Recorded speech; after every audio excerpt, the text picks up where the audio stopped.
Hey, and welcome. You know that feeling, right? That really frustrating gap between the English that's perfect in your head and the words that actually come out of your mouth?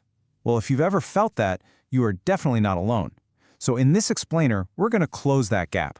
We're going to build the kind of confidence that lets you speak English naturally and smoothly. I mean, we've all seen this, haven't we? That super flashy ad that pops up promising the #1 secret to speak English fluently in 30 days. And it is so tempting to click, to believe there's some kind of magic pill out there. But I'm going to tell you something that might actually be a huge relief. It's a total myth. You know the old saying, if it sounds too good to be true, it probably is? Chasing after some impossible 30-day fluency goal, it's just a recipe for frustration. So let's just ditch all that pressure, okay? Let's focus on something way more powerful, something you can actually achieve, building real, noticeable confidence, one day at a time. So here's our game plan. First, we're going to completely bust that fluency myth. Then, we'll get into the right headspace with a powerful confidence mindset. After that, we're diving into some really practical American accent secrets. Then, we'll put them to work in a real conversation, and we'll wrap it all up with a super simple 30-day plan to make it all stick. All right, first things first, the fluency myth. See, before we can build something new and strong, we have to clear out the old, broken foundation. It is time to shift our goal away from this huge, scary idea of fluency. Just look at the difference here. Fluency feels like this giant, terrifying mountain you have to climb. It feels like a final exam that you either pass or you fail. But confidence? That's the journey itself. It's not some finish line. It's a feeling you build, a skill that you can feel getting a little bit stronger every single day. And that is so empowering, because you can actually feel yourself making progress. Okay, so if we agree that confidence is our new North Star, what's the right way to even think about learning? Well, that brings us right to the confidence mindset. We all know this story, right? The hare is like someone cramming for a test. He's super fast, but he gets distracted. Look at him, he's on his phone. The tortoise, on the other hand, just keeps going. Learning English is a tortoise race. Seriously, 15 minutes of focused practice every single day will always beat a frantic 3-hour study session once a week that just leaves you feeling burned out. Slow and steady wins. And this right here is the perfect way to think about it. When you learned to ride a bike, did you expect to be perfect on day one? Of course not. You wobbled, you probably fell a few times, and that was just part of the process. Every mistake you make in English is just a little wobble. It's not failing, it's just your brain collecting essential data. The only rule is you gotta get back on and keep pedaling. All right, now that we've got our mindset right, let's get to the really fun stuff, the practical tips that are going to make an immediate difference in how you sound. These are the real secrets to sounding more natural in American English. Okay, secret number 1 is a total game changer. It's called the T to D flap. And here's the rule. It's pretty simple. When a T sound is surrounded by vowels, American speakers get kind of lazy and we pronounce it like a soft D. Just think of the word city. We don't really say city, we say city. This one little change will instantly make you sound more natural. And this is the absolute perfect example. I'm not saying water bottle. I'm saying water bottle. Can you hear that? The T's just become soft D's. Water bottle. Go ahead, try it with me. Water bottle. It just instantly smooths everything out. Next up, we have what's called the colored R. Now this happens whenever an R is followed by a consonant.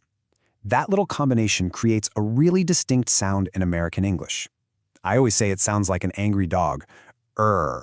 Now listen to how this actually works in a sentence. The words first, word, learned, and heard all have different vowel letters, I, O, E, A. But it doesn't matter.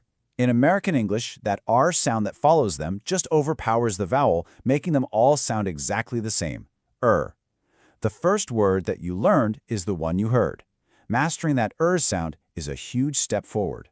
And secret number 3 builds right on top of this. It's the strong American R, especially at the end of a word.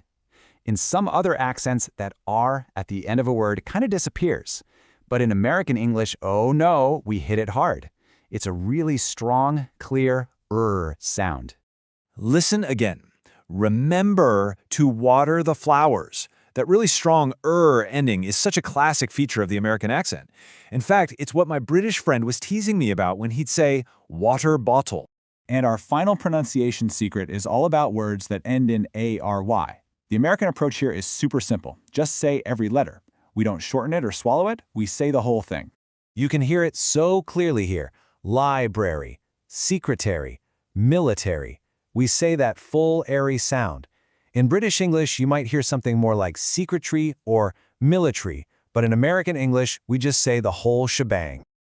Okay, so we've got the individual sounds down, but we don't speak in a vacuum, right? So how do we put all these little pieces together in a real, flowing conversation? Let's find out. Now, what's so interesting about this is the transformation you see. Your textbook, it teaches you to say, "What have you got going on?" But in real life, casual speech, native speakers squish and link those sounds together. It becomes, "What do you got going on?" That T in got becomes a D. We drop the G at the end of going. It's messy, it's fast, and it is absolutely how people really talk. And here it is, maybe the most important secret of all. After you answer a question, you have to pass that conversational ball back. And the easiest, most natural way to do that, just ask, "How about you?" or "What about you?" It keeps the conversation going, and it shows the other person you're actually engaged and interested. So we've busted the fluency myth, we've built the right mindset, and we've learned the secrets. Now, for the big question, how do we turn all this knowledge into a real, lasting habit? Here is your simple 3-step daily plan. First, you have to schedule it. Just 15-30 minutes, but do it every single day. Make it non-negotiable. Second, surround yourself. Change your phone's language to English, listen to podcasts on your commute, put little labels on items in your house. And third, and this is the most critical part, you have to speak.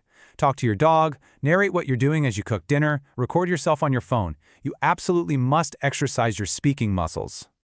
So, let's bring it all back. That 30-day fluency promise? It was a myth. But here's the real truth.